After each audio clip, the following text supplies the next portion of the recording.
मी हे करेन. चालू झाले.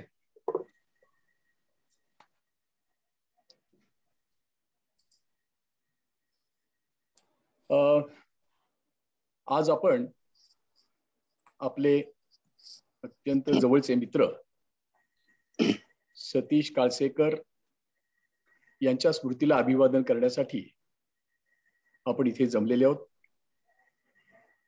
मी या कार्यक्रमामध्ये आपल्यासोबत विद्या काळसेकर आहेत, विप्लव आदित्य आहेत आणि आजच्या या कार्यक्रमासाठी म्हणून आपण ज्यांना आमंत्रित केलं ते जगामधले एक अत्यंत प्रख्यात विचारवंत, ज्यांचं मार्क्सवादी म्हणून सगळीकडे मोठा नावलौकिक झालेला आहे आणि ज्यांच्या विचाराबद्दल आणि वक्तव्यासाठी आपण नेहमीच उत्सुक असतो, जे आपल्याला मार्गदर्शक ठरतात. असे ज्येष्ठ विचारवंत एजाज अहमद साहब उपस्थित आहेत. दिल्लीचे सुधन्वा देशपांडे हे उपस्थित आहेत आणि सर्व सहकारी मित्रांनो, सतीश काळसेकरच्या स्मृतीला अभिवादन करण्यासाठी म्हणून हा आपण 4 दिवसांचा स्मृती जागर आयोजित केलेला आहे. 24 जुलैला पहाटे अत्यंत अचानक असं धक्कादायक सतीशचं निधन झालं आणि त्या निधनाची बातमी कळताच सर्व भाषिक आणि भौगोलिक सीमा ओलांडत वेगवेगळ्या ठिकाणी असणारे त्याचे सन्मित्र, वाचक यांच्यावरती एक दुःखाची आणि विषण्णतेची छाया पसरली. लोक एकमेकांशी त्याच्याबद्दल भरभरून बोलत राहिले. अनेकांनी अनेक माध्यमांच्या मध्ये लेख लिहून सतीशला अभिवादन केलं. अनेक ठिकाणी अभिवादनाच्या सभा झालेल्या आहेत, होत आहेत, होत राहतील. या सगळ्या पार्श्वभूमीवर आपण काही मित्रांनी एकत्र येऊन ही एक अनौपचारिक सभा इथं आपण आयोजित केलेली आहे.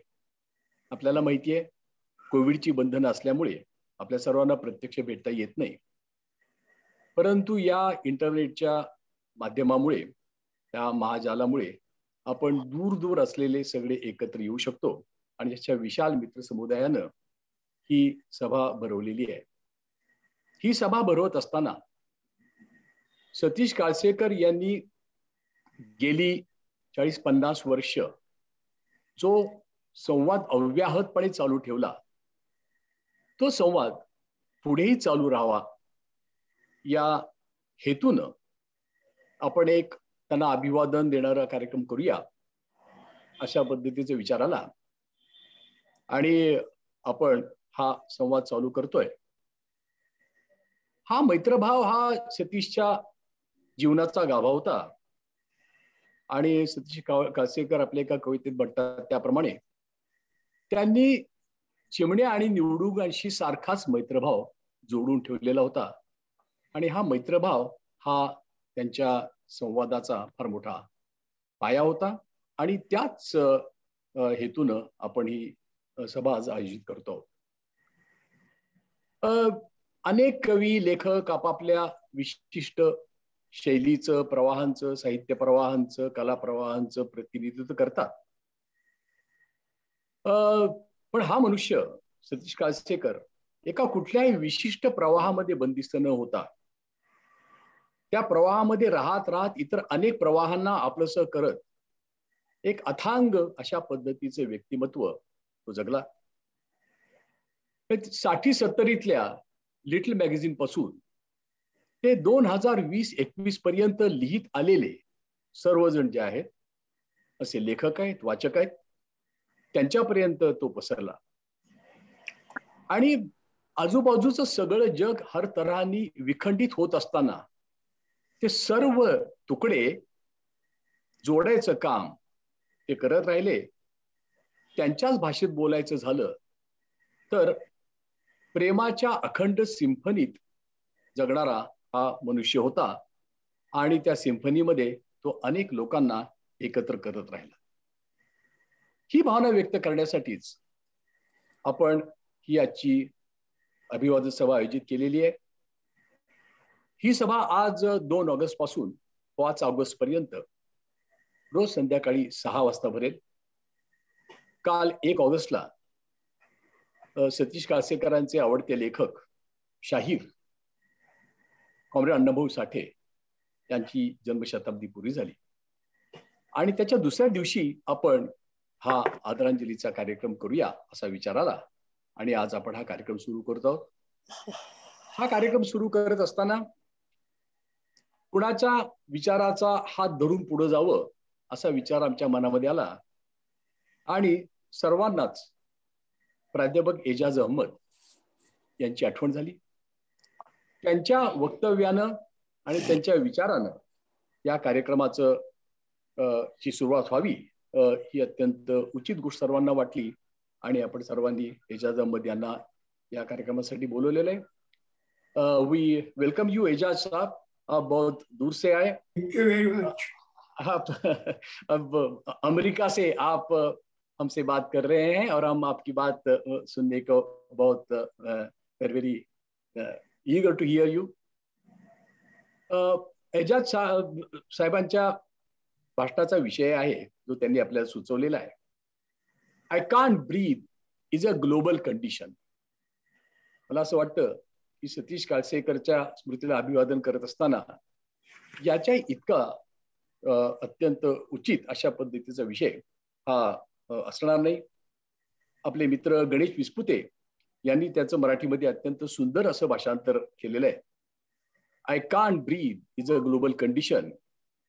माझी घुसमट एक जागतिक महावाक्य असं त्यांनी त्याचं भाषांतर केलेलं आहे. एजाज साहेब बोलतील त्यानंतर त्याच्या पूर्वी एजाज साहेब बोलण्यापूर्वी त्यांची ओळख लेफ्ट वर्डचे संपादक आणि दिल्लीतील जननाट्य मंचचे नाट्यकर्मी सुंदरवा देशपांडे हे करून देतील. हा कार्यक्रम झाल्यानंतर उद्या 3 ऑगस्ट रोजी सतीश काळसेकर आणि लघुनियतकांची चळवळ परिसंवाद संध्याकाळी 6 वाजता आपण आयोजित केलेला आहे.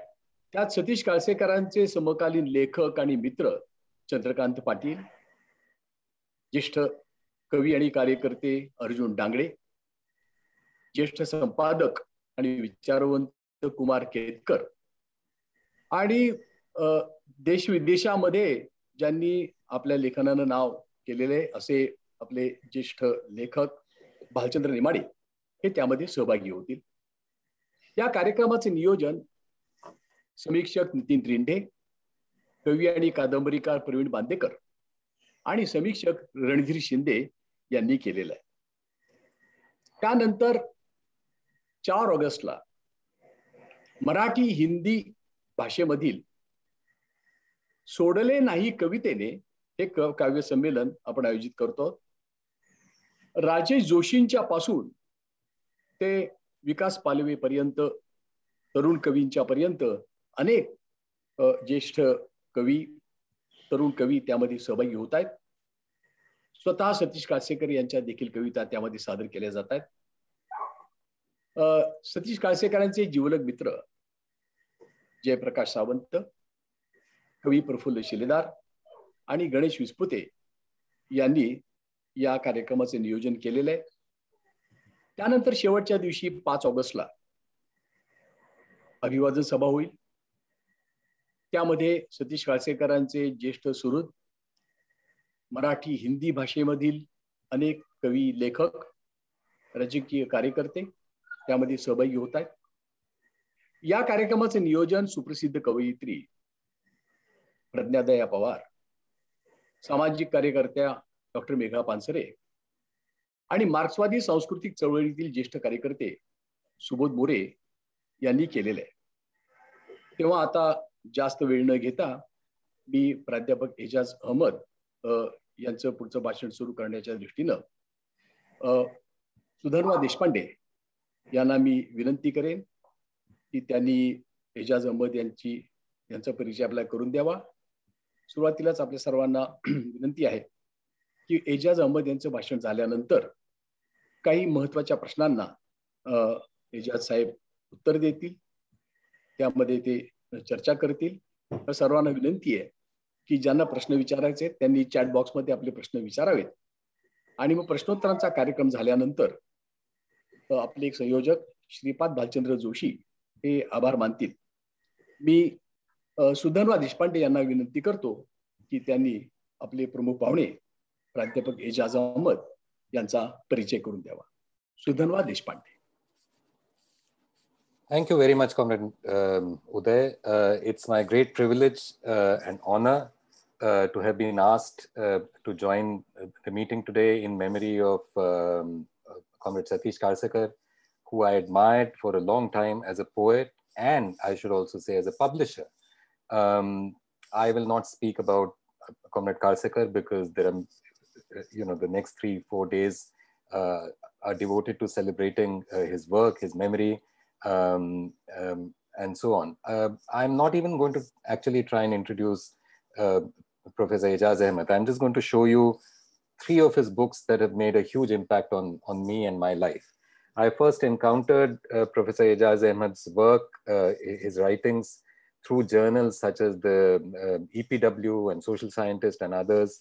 And the first book that I read of his is this one, In Theory, Classes, Nations, Literatures. And this has been a book that I've returned to many, many times over the last, almost 30 years, because I think I read this book for the first time in 1993, if I remember correctly.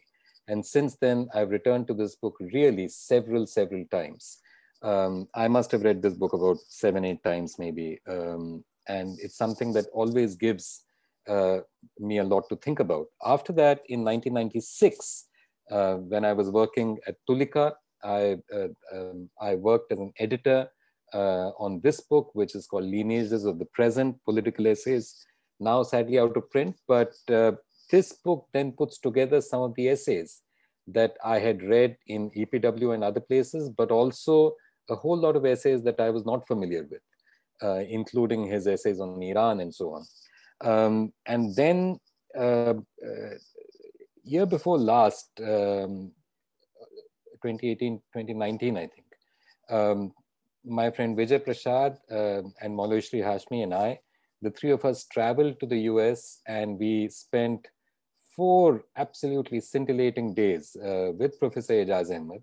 And the result of those 4 days is contained in this book, Nothing Human is Alien to Me, Aijaz Ahmad in conversation with Vijay Prashad. And I would really strongly recommend all the listeners today, all those who are in the audience, to get a copy of this book, because this really, in a sense, it encapsulates the intellectual and political journey that Professor Aijaz Ahmad has undertaken over these several years. And much later in life, I also read his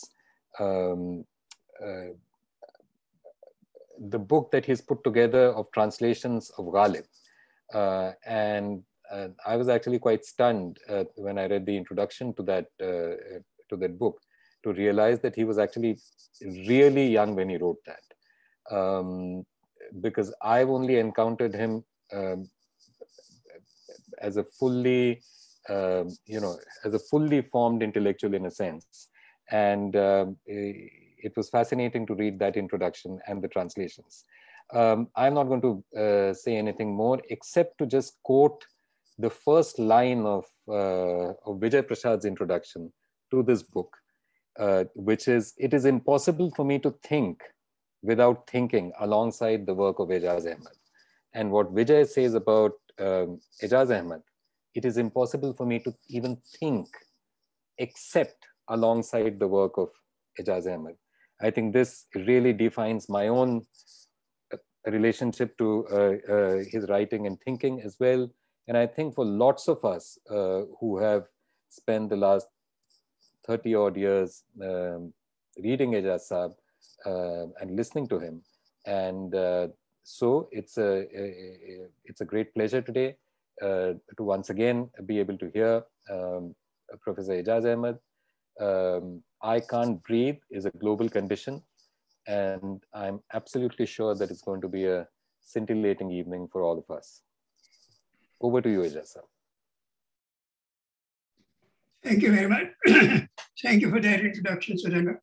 And thank you, everyone, especially Comrade Udayarkar, for having invited me to this. I'm actually very honored that I've been invited to speak in memory of the late Mr. Satish Kaleskar. Unfortunately, I never had the opportunity to meet him personally, nor do I know Marathi. I'm therefore unable to read his writings. I've heard of him only by reputation and by hearsay as an eminent and much honored figure in modern Marathi literature, as an editor, as an activist of progressive causes, and so on, with an illustrious personality.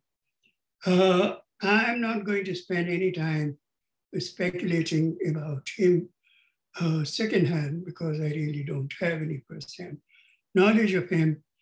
So I speak here in his memory as an act of solidarity and salutation. Solidarity with all of you, and particularly with the memory of Mr. Satish Kaleskar.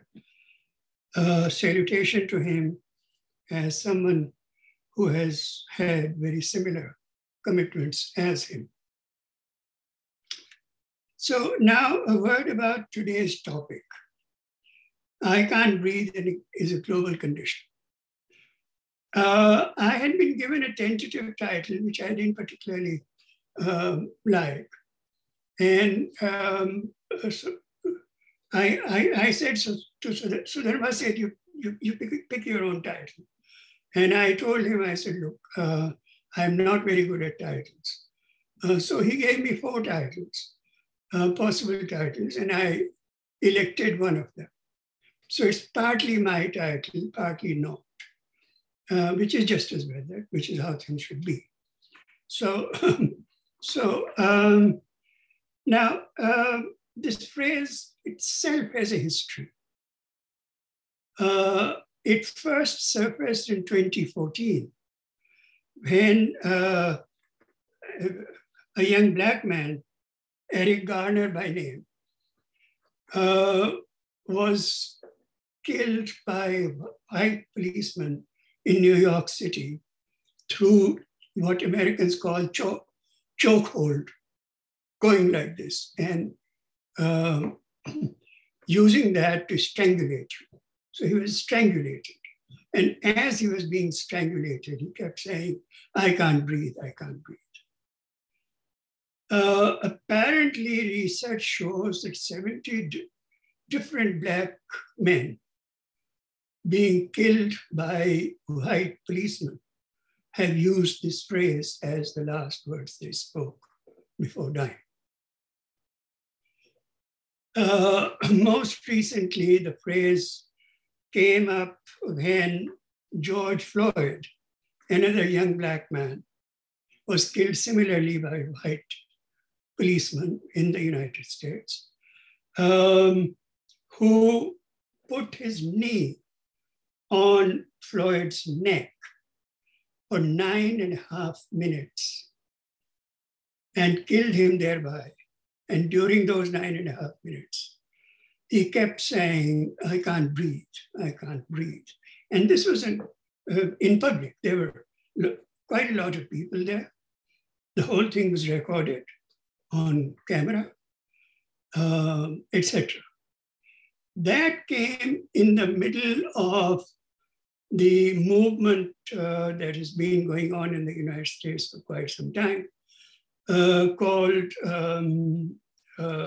Black Lives Matter. Cumulatively, it is probably the largest anti-racist movement in the history of the United States. It is Black Lives Matter, the movement which took up the slogan, "I can't breathe," as a collective slogan. And because of the international impact of Black Lives Matter movement, the phrase came to be known internationally and particularly in Europe, and has been used in countless anti-capitalist and anti-imperialist mobilizations and agitations and demonstrations and so on. So, the phrase "I can't breathe" has come to have two very different meanings. One, the sheer brutality of the oppressive systems that do not let you live and who deprive you of even speech to the point where the only words you can say is to beg for your life. "I can't breathe, let me live." And on the other hand, it has become the slogan of mass movements, protests, resistance, both nationally in the United States and globally against imperialism and capitalism. So it's a two-edged phrase now. It no longer is just a protest, just a moment of oppression. It is also, the other face of it is the moment of resistance. So that's the sort of short history of the phrase. But what does it mean to say "I cannot breathe" is a global condition? And that is what I'll be talking about mostly. And what I want to do is to reflect with you on the kind of times we are living in globally, and of course, nationally, in India. India, in the kind of times that we are living in, what is going on in India is by no means unique to India. It is itself part of what is going on globally.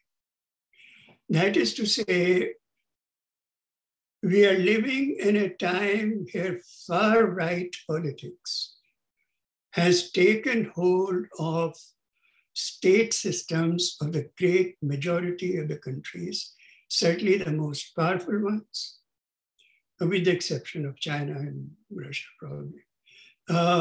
Great majority of the countries in the world, certainly in Western capitalist countries.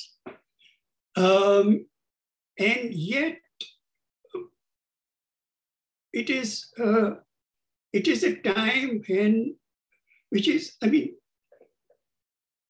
the word fascism is used for what is going on in the world, and particularly in India. And as you well know, there have been very important debates and discussions in India on the question of whether India has gone fascist, whether it is going fascist, etc.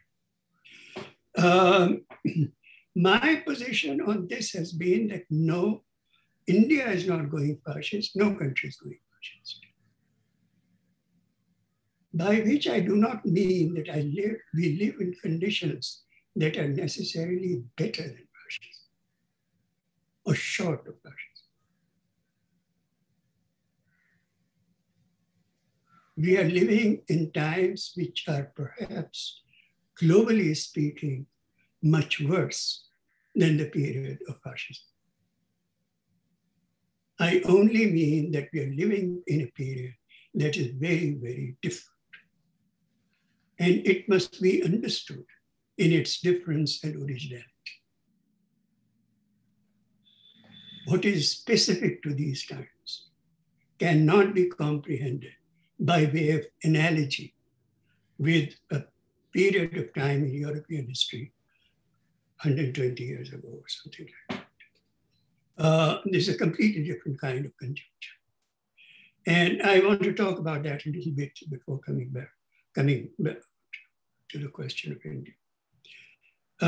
Overall, I think that the character of this time has been over-determined by the defeat of the communist state system and the dismemberment of the communist countries, by which I mean the Soviet Union and Eastern Europe, European countries, the Warsaw Pact countries.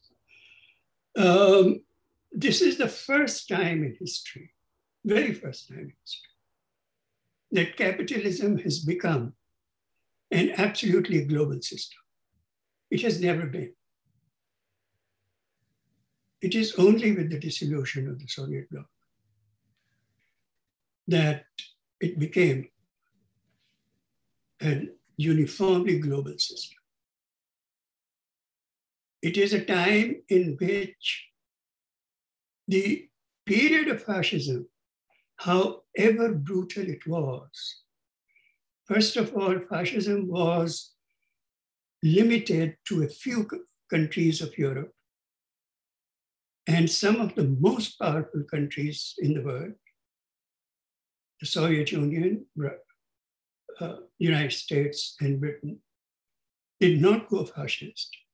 France was occupied by them and so on, but it was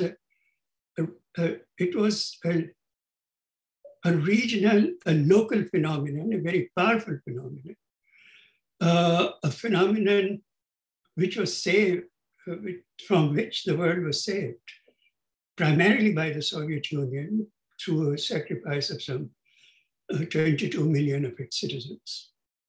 So the sacrifice of overthrowing the fascist system was very great, but there were forces outside the fascist system, primarily the Soviet Union, but also were at that time the two major liberal democratic countries, if you want to call them that, the two major imperialist countries, if you want to call them that, that is to say the United States and the United Kingdom.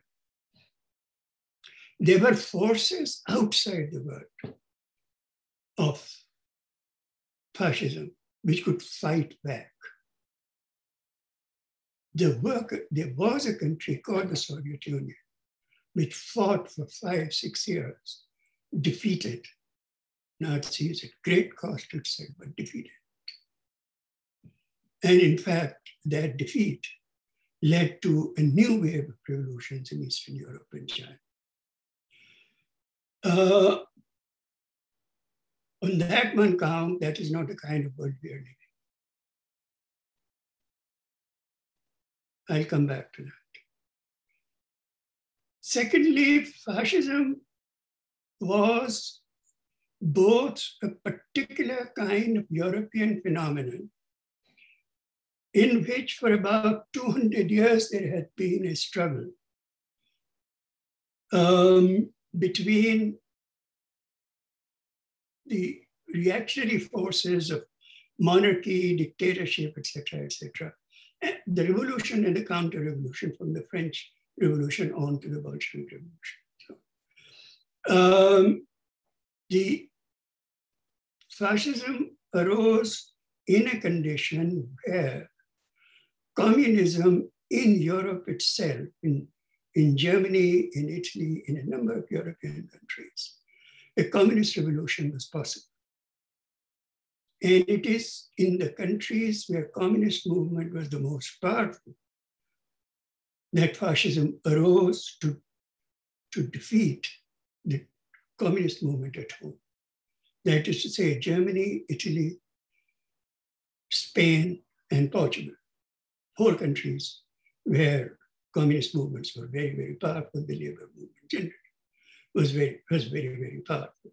So there was a direct political contention between 2 political systems. And Nazis and the fascists came to power not by consensus, not through liberal democratic structures, but through great violence, repression, great repression. Neither of those two things really exist in our time. Labor movement across the world is very much on the defensive. You don't have to have fascist violence, mass fascist violence, to fight against the workers' movement. I'll also come to that, including India. And the other thing is that fascism came to power through sheer violence, and the first thing it did when it came to power was that it abolished all semblance of liberal democracy. And of course, mass murder of communists and the labor movements generally. Today, the peculiarity that we have, and India is very much there in this, and I'll come to that.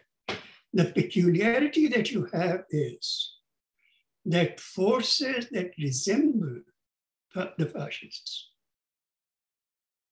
the far-right forces, have taken power and are maintaining power through liberal democratic systems, through constitutional institutions, general elections. In India, you still have the constitution, you have multi-party system, you have elections, you have a Supreme Court, you have a judiciary. Now, these institutions are being hollowed out, and we'll talk about that. But that the structure of constitutionality, the institutional structure of liberal democracy is intact, and there is absolutely no rhetoric in the RSS or analogous movements in other countries like the United States, Germany, and so on, against liberalism. So what you have actually is a historically new kind of state emerging as a universal form of capitalist rule in our time, which combines the characteristics of a liberal order and characteristics of a fascist order. It takes elements from fascism. Fascism has always been an element.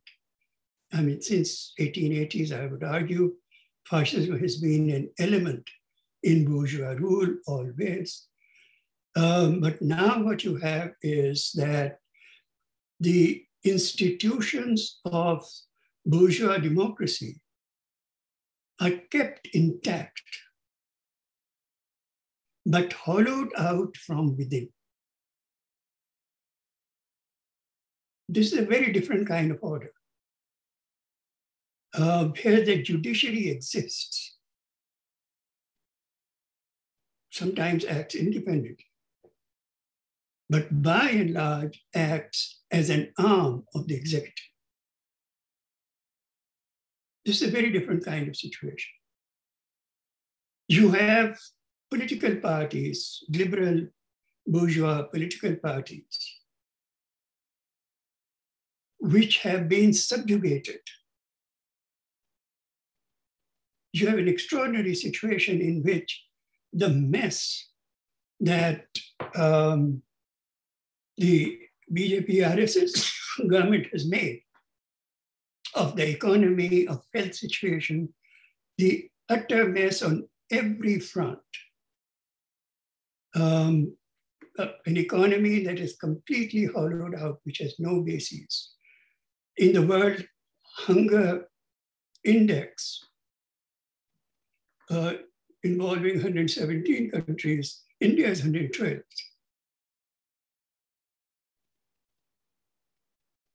Mass starvation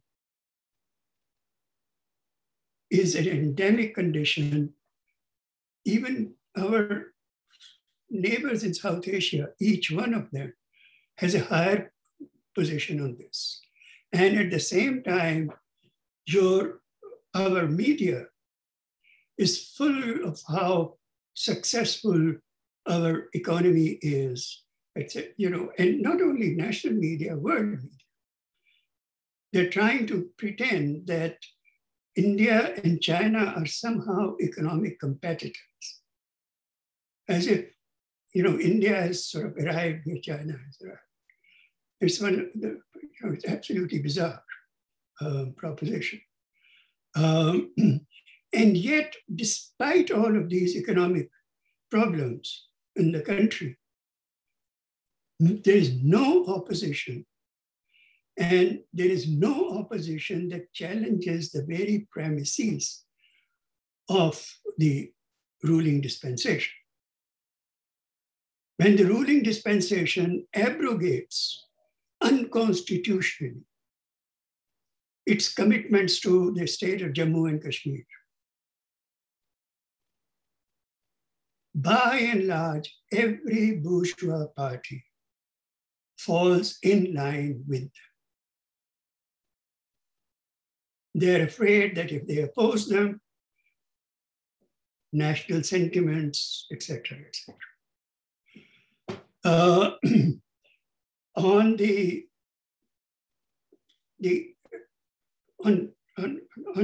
issues like the way they have handled the question of the epidemic. India is the world's largest producer of vaccines, historically. What the numbers are, it's very hard to tell. The best estimates are that the numbers are about 10 to 30 times as bad as what the government says.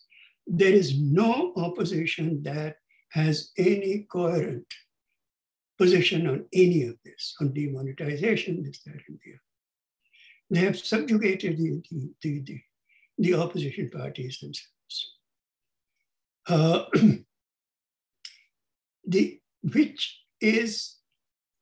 Which means that the left in India is much more isolated than it has ever been, because the liberal center has collapsed.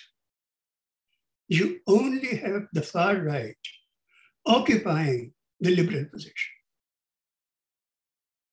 by which I mean ruling through liberal democratic institutions. Now, I want to say that I don't have much respect for the word liberal. So when I say liberal democratic institutions, I actually am not praising those institutions. Liberalism is the real enemy for the left. Far right used to be really just far right, the real struggles. So, so you have this kind of situation in which they do not need fascism. They would do it if they needed it. They're quite capable of killing hundreds of thousands of people. I'm not saying that they are intrinsically different.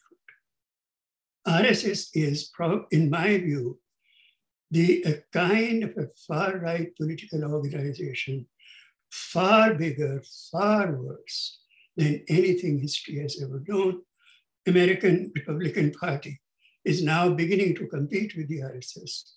I don't know which one is the greater danger to the world, but these are the two most vicious political organizations in the world, and extremely well organized. And yet, fascism is not what they need. That is, the violence will be calibrated, is calibrated, it is constant, it is low level, and it is exemplary. That is to say, you can kill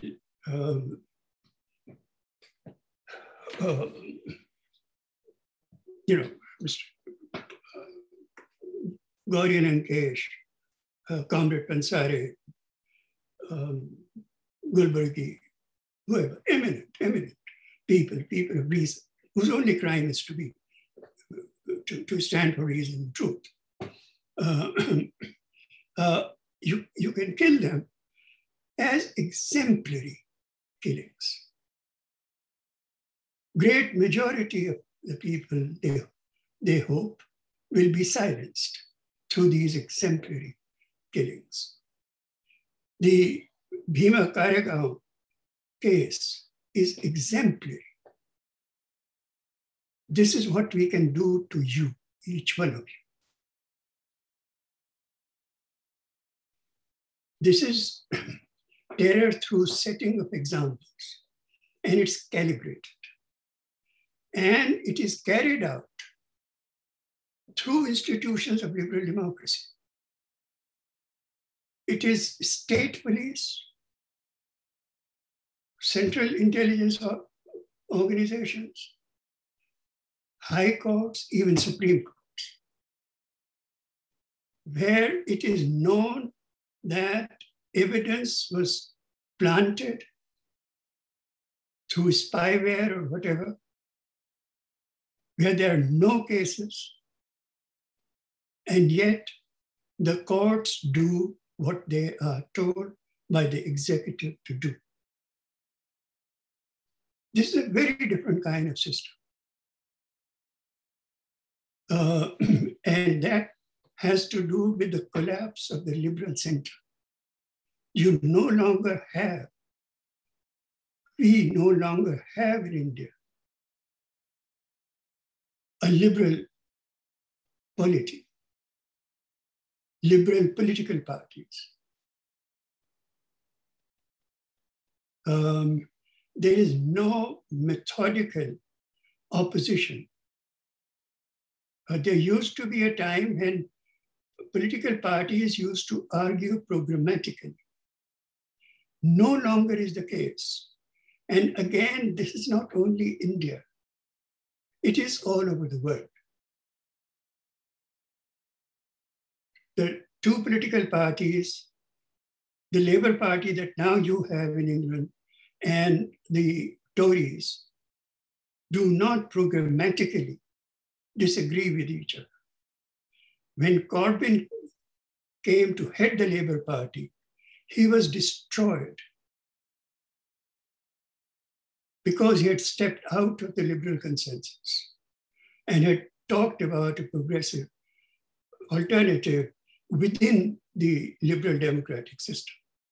You are no longer allowed now to actually present a progressive alternative, a labor-friendly alternative, shall we say, within the liberal order. You'll be destroyed.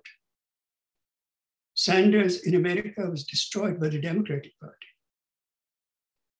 Mélenchon, who came in from the left, again, he was an old Socialist Party person. He was by no means a revolutionary or communist or anything like that.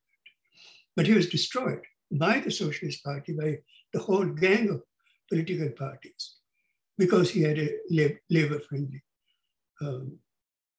stance. Across the Western world, and this is very, you have to think about it, that had this system not been fixed the way it has been fixed, the three leading Western countries, United States, France, and United States, could have had a labor-friendly, relatively progressive government, had there been a free election. And yet they were not suppressed through terror or anything like that, but by the working of the liberal democratic system.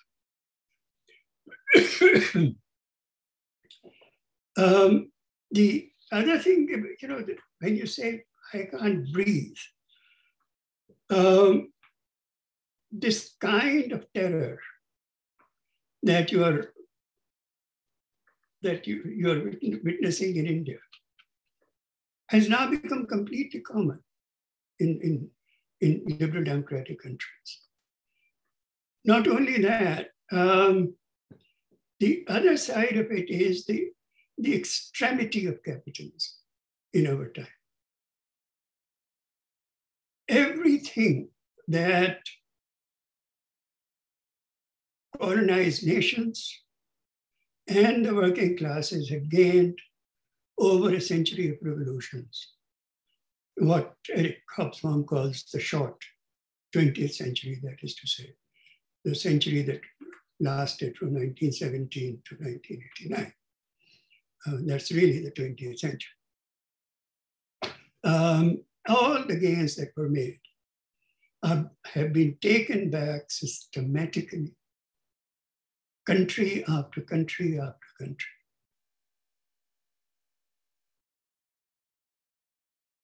And the conditions of the working class, even in the advanced capitalist countries, are beginning to resemble what Engels wrote about in 1840s in his book on the British working class, the seminal book in the American sociological, Marxist sociological analysis of capitalist societies. You have that extremity. And so the sort of a relative welfare state that had been built in the West under pressure of communism has been dismantled. Social democracy was essentially in Western Europe. Social democracy was the method through which communist pressure was to be contained. If you didn't have social democracy, you had the threat of communist revolution. So in some of the social democratic countries at that time, of the 1970s, early 1980s, something like 80% of the value added was returned to the working class. Profits were that narrow. That was under pressure of communism. It's really in 1978 that even the prospect of a communist revolution in Western Europe finally disappeared with the election in Italy and the failure of the revolution in Portugal. Once the communist state system had been defeated, the West did not need social democracy. And social democratic welfare state systems were dismantled all over Europe. At the end of the Second World War, which coincided with the rise of the Chinese Revolution, Americans came in and occupied South Korea and Japan and Taiwan and so on, and told them all to carry out the most radical land reforms if they were not going to go to the way of China. The great beneficiaries of the Chinese Revolution were the peasantries of Japan and South Korea and Taiwan and so on. So there were enormous gains made, not only by people who came to live under socialist systems, but people who lived in other countries where revolutionary possibility existed. That is being eliminated. So the most extreme kind of capitalism now exists in all these countries. Then what has happened with the defeat of communism is that the Soviet Union, Eastern Europe, China, had the world's best trained, healthiest, most educated working class, which was then protected by the socialist system. once that system is dismantled, that working class is made available to global capital.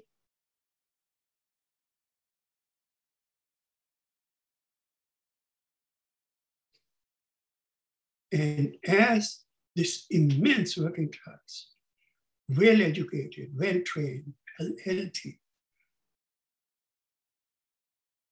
became available to global capital, global wage rates collapsed. The conditions of the working class, the ability of the working class to negotiate with capital, which is essentially what social democracy was, which is essentially what Nehruvian state in India was. The ability of the working class to have some negotiating capacity with capital. That that became impossible. So when I took from Sudan the title I Cannot Breathe is a Global Condition, I actually had this in my mind. And then there is something else which is connected with this not being able to breathe, which has to do with freedom of speech. I want to, how much time do I have? 5 minutes, 10 minutes? 10 minutes for sure. You can take as much as you want. About speech. We greatly valorize the idea of freedom of speech. First thing I want to say is that there's no such thing as freedom of speech. Total freedom of speech. This is a totally American libertarian idea. Fact of the matter is that all our societies have restrictions on what can or cannot be said in public. To the extent to which, I mean, the French, for example, have been passing laws against anti-Semitic speech. Indian constitution, Indian legal system says that religion cannot be used to for political purposes. It is used all the time, but it's illegal. They should all be, according to the law, they should all be in prison. There are always restrictions to what you can say. And they're very complicated philosophical theories about that, which I won't get into. In India, there's an enormous freedom of speech. Enormous. It's just astounding. The RSS can say anything. The entire RSS front media, Godi media, it's called, or WhatsApp University, as Ravish Kumar called it. Those people have enormous freedom. They can say anything they want. They can stand in the middle of the road and call for murder. इन देश के गद्दारों को गोली मारो सालों, और भी जाके गोली मारते हैं. और बीजेपी का मिनिस्टर है जो कह रहा, this is our daily routine. Extreme freedom of speech for the right.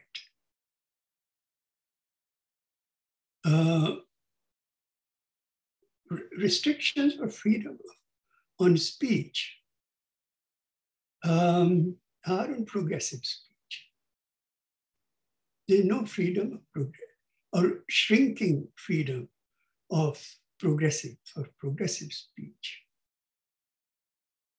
The exemplary murders of people like Comrade Pansare and so on, that is silencing of progressive, rationalist, progressive speech. So when we talk about freedom of speech, we have to ask whose freedom of speech and what kind of freedom of speech for which you want freedom.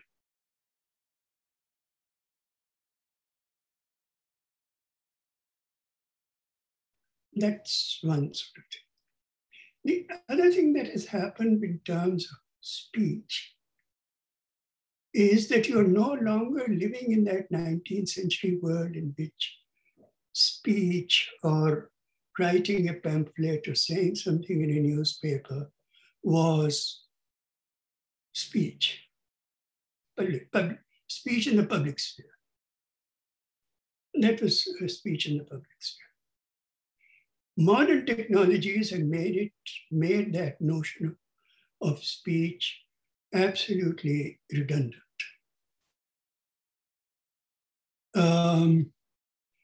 When you have the speech that in fact is the most influential, which in fact tells people what to think, comes to them from television, comes to them from social media, and it is the volumes of it are increasing at a level in which at any given point, the IT cell of the BJP can send out 60,000, 70,000, 90,000 Twitter things from 90,000 Twitter accounts. One of the results of it, which is very fundamental for the kind of society capitalism of our time has produced, is the erasure of the line between rational speech and irrational speech.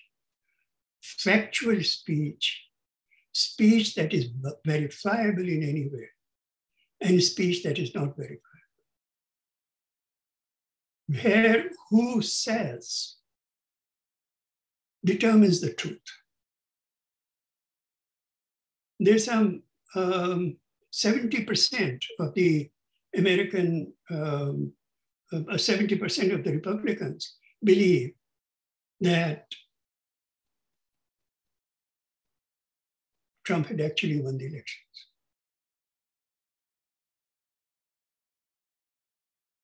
And there's nothing you can do about it. You're seeing this in India in terms of Modi can fail in every single possible way by which you judge governments, and nothing happens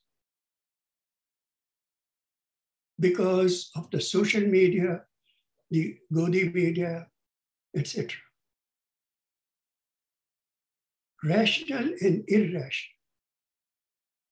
For the first time in 200 years, globally, the balance has shifted against rationality towards irrationality.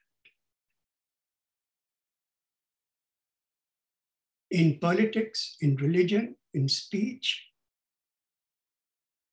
mass communications, Goebbels had no idea what propaganda was. He could not have had because he didn't have the means. Today's media, today's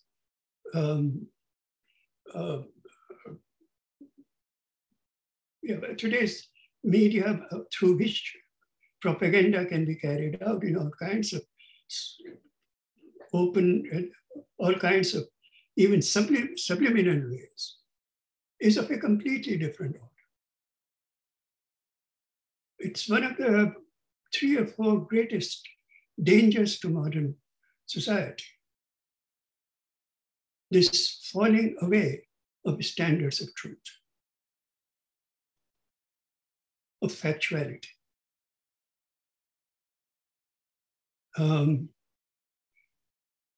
This is how, you see it all the time, the way, let's say, the Muslims are represented by the RSS, or Bhima Karegaon people are represented in the media and by the police, etc., etc. You also have a situation in which documentary evidence exists, visual documentary evidence exists, against which all kinds of claims can be made by the authorities, which will then prevail in the institutions of liberal democracy.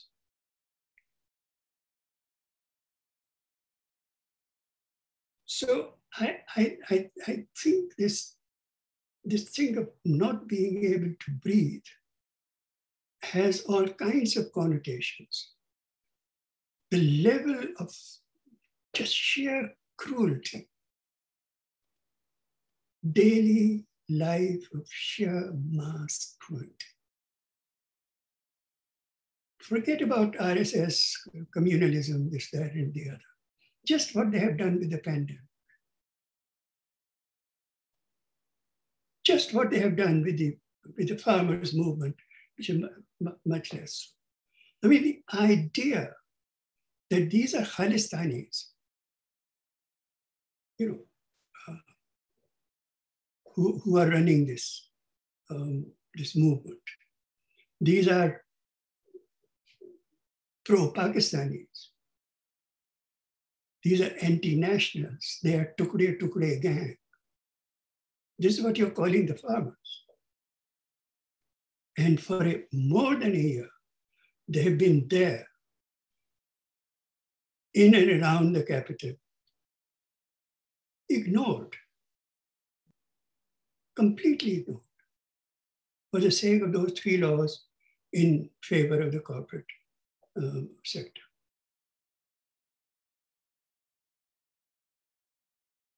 And the way these things become normal, how the country goes on and on while these things accumulate. So there is, I think, a very great social crisis. It's not just the state is like this. The state couldn't be like this if there was not a very great fundamental social crisis in India. I've already talked far too long. Thank you very much. I don't want to go into now what I mean by the social crisis, because that'll take me another half an hour. Thank you very, very much for inviting me.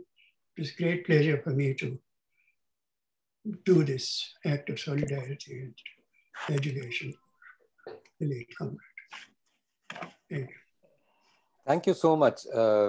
Aijaz, we already have some questions coming in the chat box. There are 2 questions already there. I don't know if you can see them, but let me just read them out because... The problem is that my chat box has 8 questions.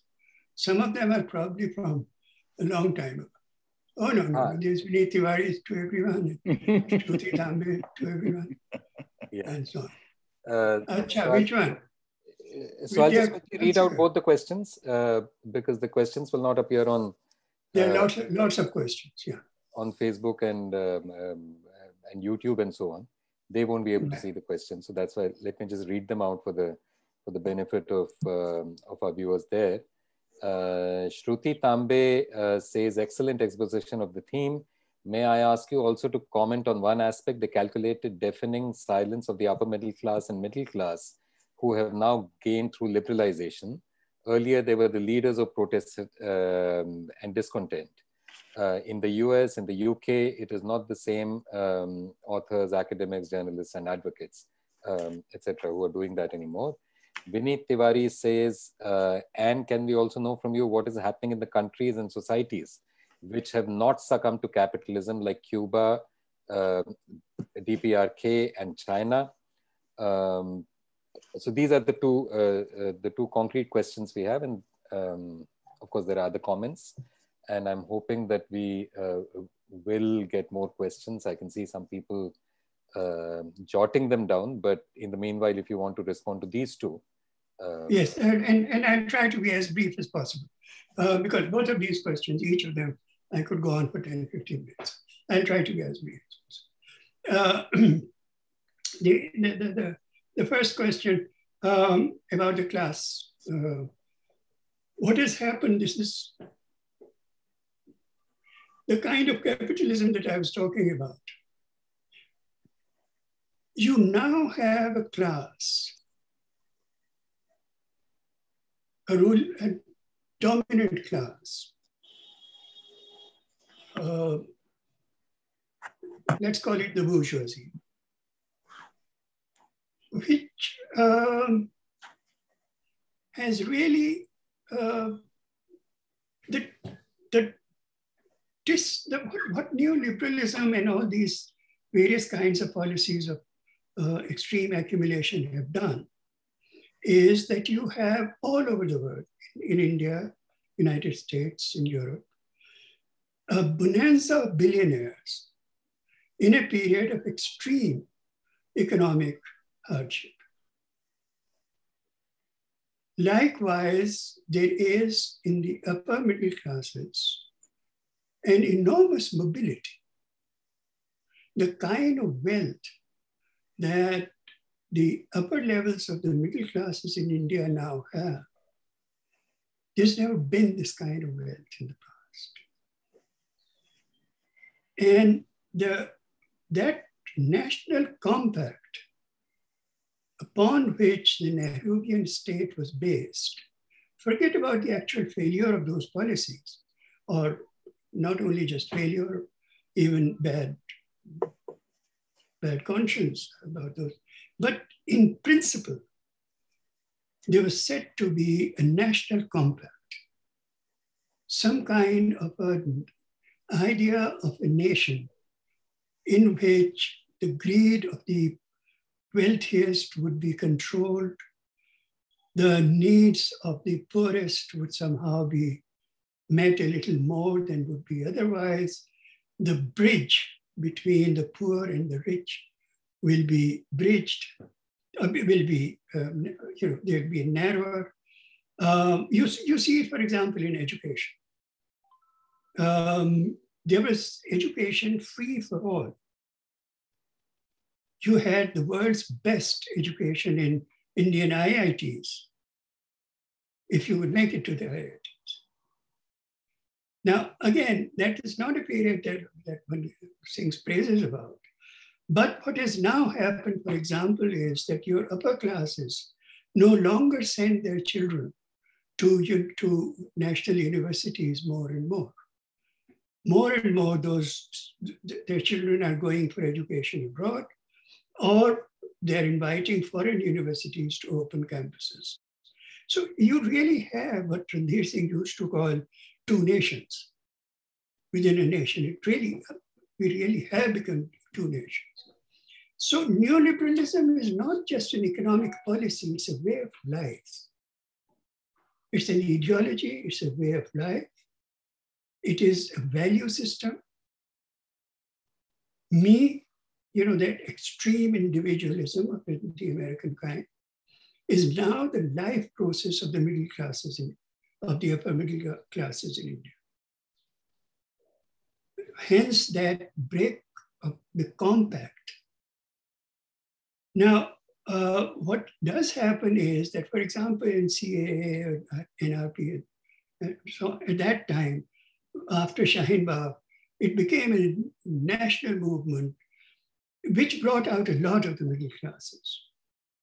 So periodically they come out, but there is no consistency and they no longer come to the left. And that has been going on actually for quite a while. So that's in brief. It is really the kind of capitalism you have under neoliberalism, of which we now have had almost 40, 45 years. So two generations have sort of grown up in this new kind of dispensation, not only economic, but also ideological, and so on. The other one was what? What was the second question? It's to do socialist with countries. Yes. Wait, what's happening there? I would say that both DPRK and Cuba are under extreme pressure They are on bare lifeline. You see what has happened in Cuba over the last 2 or 3 weeks. In a small town away from Havana, somewhere, they managed to bring out a couple of thousand people in a demonstration for reasons absolutely justifiable. Because life in Cuba at the moment is very hard. It is very hard. Aside from the sanctions which have been going on, the blockade that has been going on since 1959, under Bush alone, there were more than 270 new sanctions against Cuba. Cuba lives under the greatest possible hardship. The fact that they survive and that they achieve what they achieve is miraculous. Absolutely miraculous. And now what has happened is that they were expecting those things to, that disaffection to grow.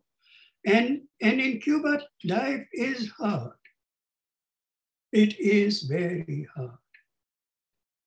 And there is reason for disaffection, extreme disaffection. It's not yesterday or day before or something. It has been a whole period. And yet what happened was that as soon as that happened,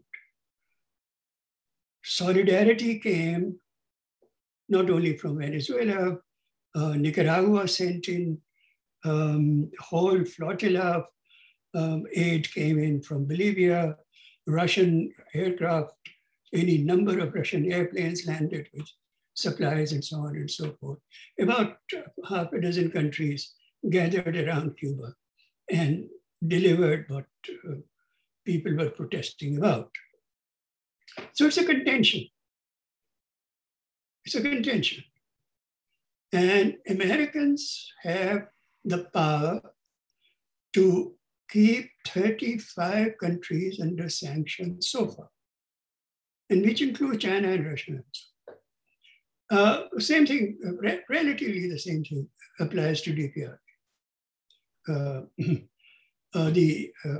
To Korea. It's very much surrounded. It is very much, all kinds of attempts at strangulation go on.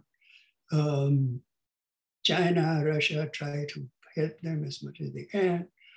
China in particular, but China also has to also watch out, etc. So anyway, both of those countries are in very great hardship. Hopefully, they will survive. China is a different matter altogether, and that is something because it was so much not a part of today's discussion that I didn't even mention China.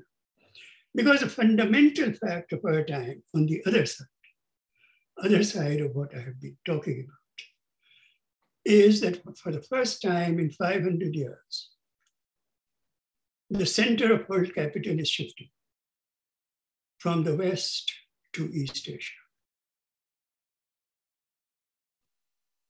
The world that was made by colonialism has been dented, is on its way to being challenged in a very fundamental way. And China is what is driving it.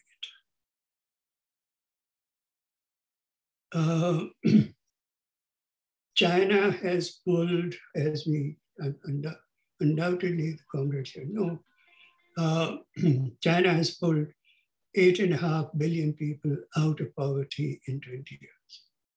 Unprecedented in history. Never happened. Not even those 10 glorious years of development in the Soviet Union in the late 20s, early 30s. This was not the rate.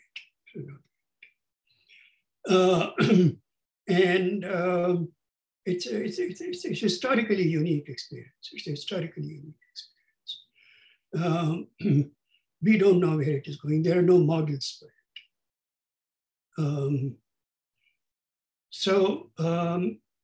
And yet China is very careful. It is, I think, what they're saying is that we want to teach by example. And they're creating this global world system of connectivity and this, that, and the other, which will be centered on China.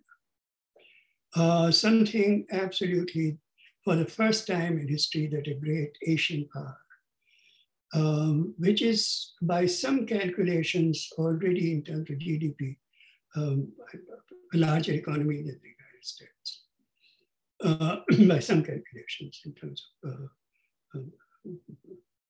price parity calculations. So China is a completely different, and Chinese technological breakthrough is of an order that is also historically unprecedented. What they are doing in areas of food production, new kinds of agricultural technology, what they are doing in terms of even ecology, is completely historically unprecedented. And their military technology in some areas, they're already ahead of the United States and so on. But unlike the Soviet Union, where all the investment had to go into defense because of the fear of war by the Western powers, the United States has a very different kind of, China has a very different kind of distribution of investments, in which the military outlays are very much put in perspective. The fundamental investments are in other areas. So China is in a different league. We have more questions. There's Prabodh Parekh who says, collective unconscious of the large number of Indians is at home with the Pauranic mode of comprehending their lives. Is the far right exploiting that to the full extent? And there's a related question by Rakesh Kumar, who says, has the RSS used the weapon of hatred primarily towards Muslims and then towards other minorities, including Dalits, to build an undeclared Hindu nation? Well, the second one, absolutely true. And those minorities, by the way, communists are also a minority. they're as much against communists as they are against Dalits or Muslims or something. So it's not, those are not the only minorities that they're against. We are political minorities. But anyway, Puranic, I don't know. I'm not a scholar of the Purans. And, but I do know, what I can say is that RSS has been very successful in creating an alternative common sense in India. The national movement, as it is called, Gandhi Nehru Congress, Indian National Congress, the anti-colonial movement created one kind of national common sense. You can call it consensus if you wish, but I prefer the Gramscian term. Common sense, the way you think about the world, the way you even experience the world, not think, just the way you experience the world. They have certainly succeeded in uniting vast numbers of Hindus. I don't know what population, but certainly caste Hindus, immense numbers of caste Hindus. They have certainly been able to convert.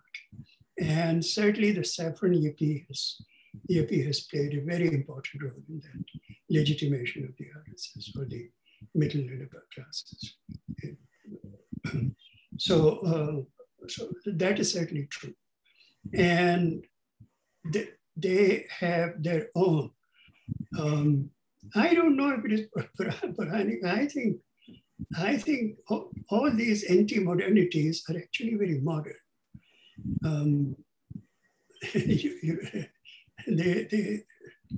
They legitimate themselves in the name of some historical past that really never was. But they're very modern. It's a very peculiar mix, a very irrational mix. You first of all have to create a mass irrationality for people to accept the kind of combination which you make for people. But that certainly is true, that there's a kind of Hinduization of a certain sort, of a very right-wing sort, which is afraid of all these. What they're trying to do also is to keep all these so-called minorities from getting together, because if all these minorities were ever to come on the same platform, they would create a majority. As a matter of fact, Dalits and Muslims and Sikhs and et cetera, it's not a small number. Overall, you might get a majority. That is part of the problem, the fragmentation of society, the fragmentation of oppositions. That again has a lot to do with very successful kind of identity politics, which was always a part of Indian politics anyway. But in these postmodern times, this sense of, I fight for my own sort of thing, and you can go to hell. That sort of thing is very difficult to bring all these minorities to the same, together. What else? Then we have three questions that are kind of interrelated or connected to each other. We have Vandana Sonalkar, who says, you say that the US Republican Party and the Indian RSS are two of the most dangerous forces. But in the US, we see a mass protest building up among the young. The RSS can draw on the system of caste hierarchy and its ideology to co-opt even the classes that are hit hard by the present government's policies. Relatedly, there are two questions from Maya Pandit and Ashok Dhavle, who both say, excellent exposition. Could you kindly outline what could be the rays of hope for the future in the present dark scenario? That's Ashok Dhavle. Maya Pandit says, the picture is so bleak. Can you suggest any rays of hope in these dark times? So as I see it, they're kind of connected to each other. Vineet Tiwari says, what do you think where Indian communists can find a niche to advance the struggle for socialism? This could also be taken in this lot of questions, I guess. Shruti Tambe says, what is your comment on the cultural appropriation of the entire northeastern India by the right wing and the systematic effort to erase tribal identities and so on? This is a slightly different question, but whatever order you like. There's a lot of questions. I'll forget about them. I have very short memory. It's getting shorter and shorter as days go by. First, you see, we on the left read the great Marxists, who were the great figures of victory. Lenin, Mao, Comrade Ho Chi Minh, Castro. I am very much stuck with the great Marxist of defeat, which is Gramsci.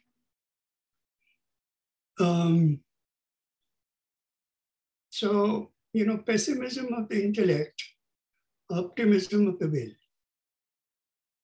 Pessimism of the intellect is the first premise for articulating a politics of optimism, which is also politics of realism.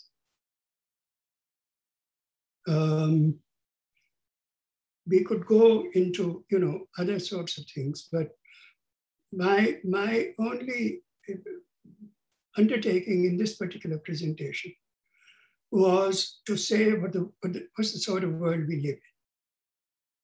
What is this world in which we have to think, even of the communist project, very, very different? See, that's, for example, what the Chinese have done. What the Chinese have done is that they figured out that all the ways of building socialism, from which China gained a lot, during the Maoist period, Mao's own period, during the Cultural Revolution and so on, nevertheless could not resolve some of the very fundamental questions of building socialism in a world surrounded by capital. And how to think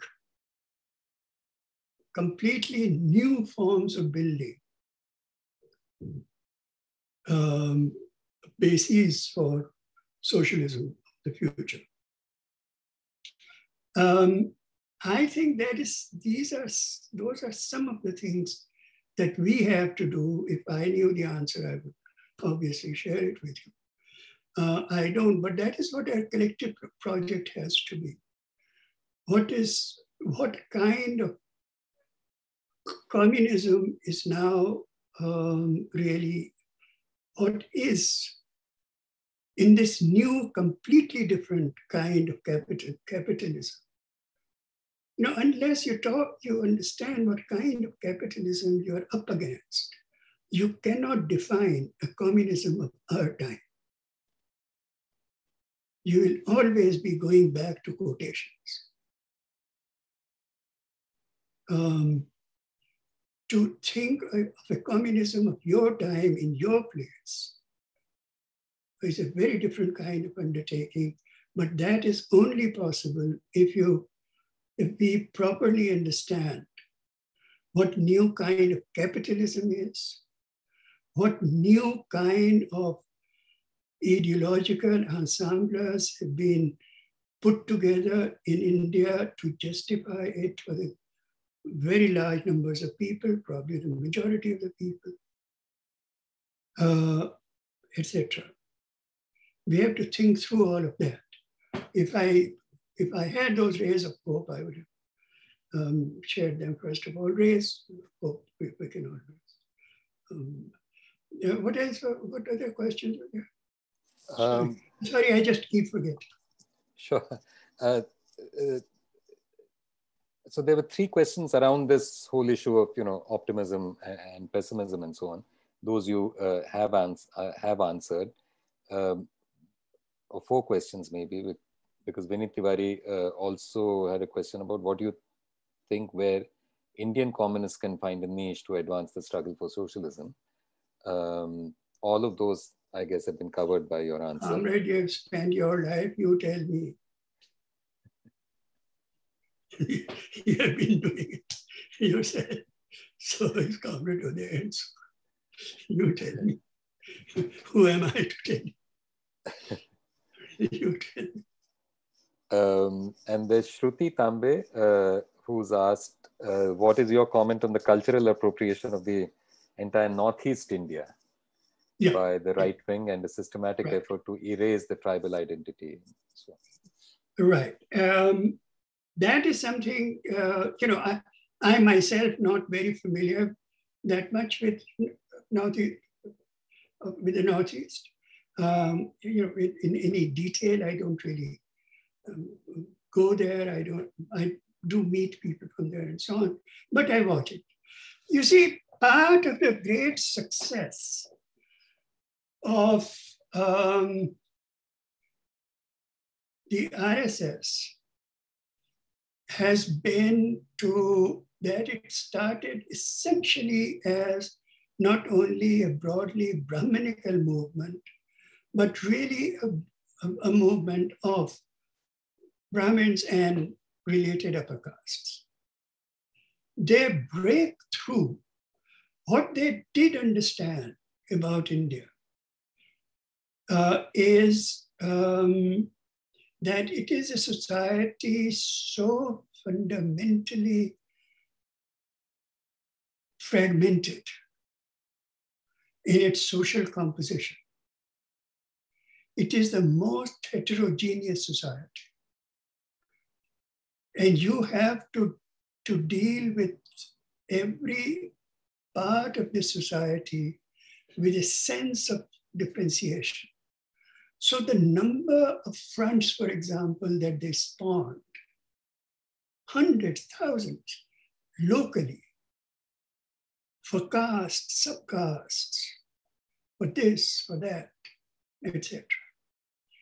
from a centralized place and trained people to go into those communities, go into among the Adivasis, and slowly, gradually put into their homes, ye murti rakh do, fala murti rakh do, etc. But Varnasis, I mean, you know,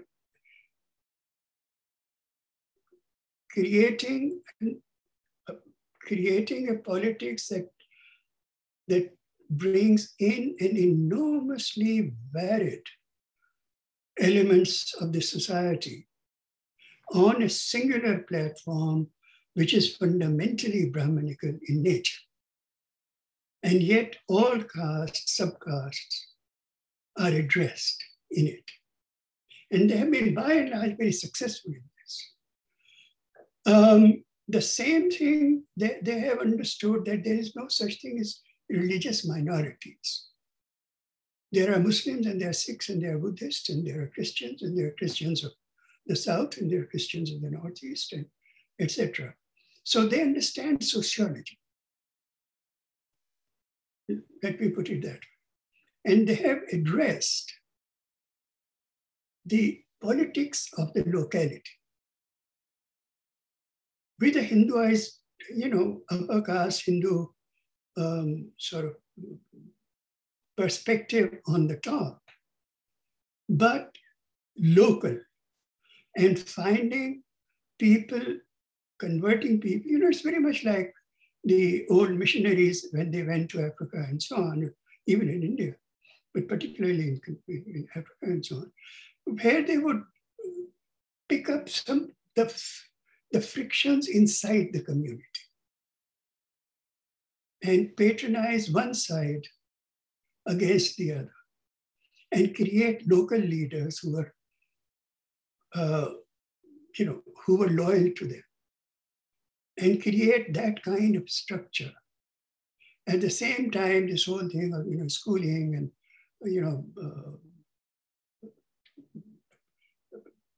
popular work among the masses and so on and so forth.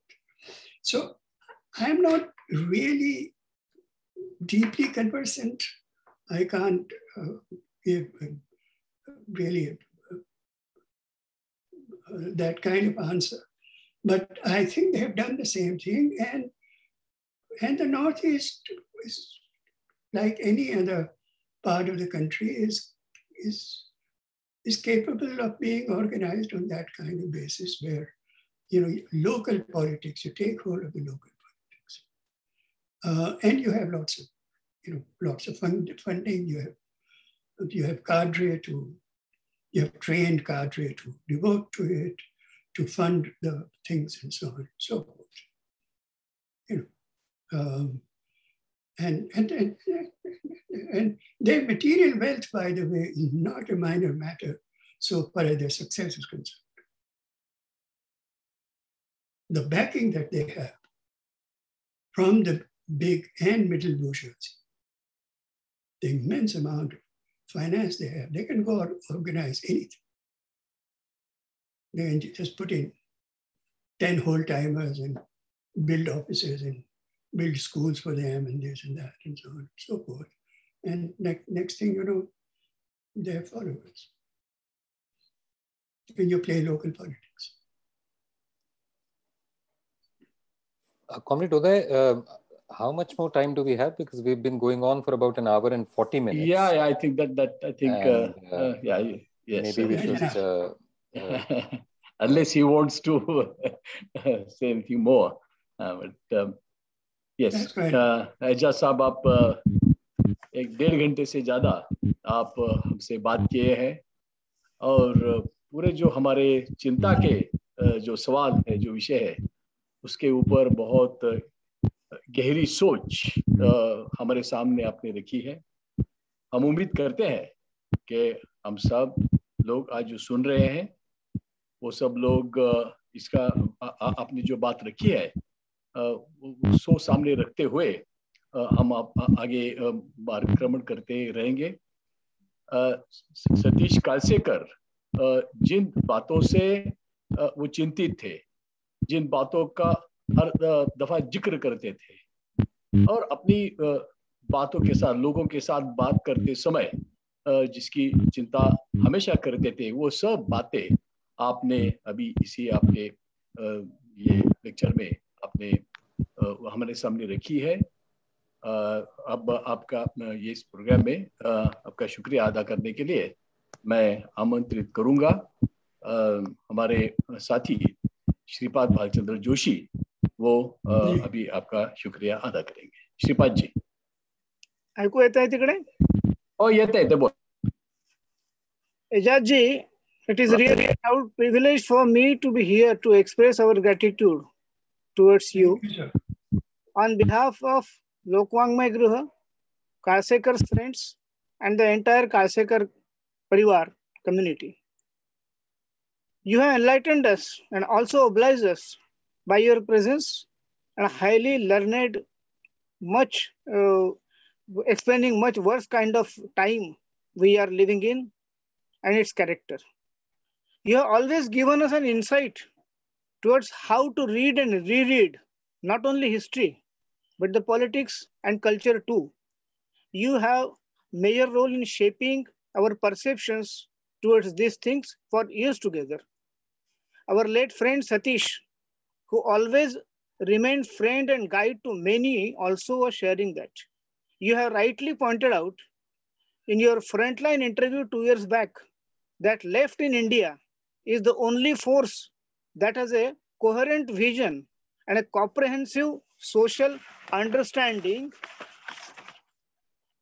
from standpoint of poor and working class, and is present in intellectual and artistic life.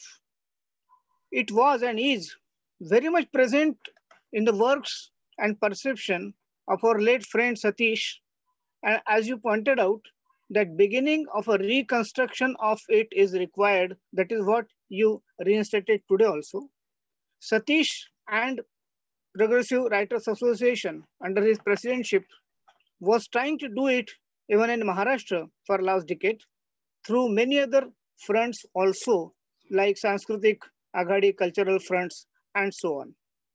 In today's India, also in this world scenario, as you explained in your talk, the sensitive people can't breathe and are forced not to utter a single word against the fascist system rules all over the world, not only in India. To breathe freely, we really need to resist.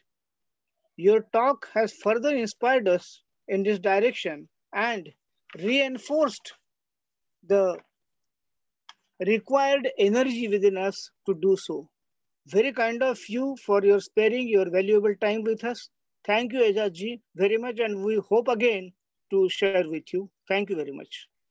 आप हुक्म दीजिए, जब आप कहिएगा मैं हाजिर हो जाऊँ. शुक्रिया बहुत. Thank you. Thank you so much. Thank you very much. बहुत बहुत शुक्रिया. हम बार बार आपसे मिलने की हमारी तमन्ना है. जब आप कहिए, जब आप कहिए, जब आप कहिए. Okay. Okay. It'll be a privilege. Yeah. So, thank you. It'll be a pleasure. Thank you. Thank you.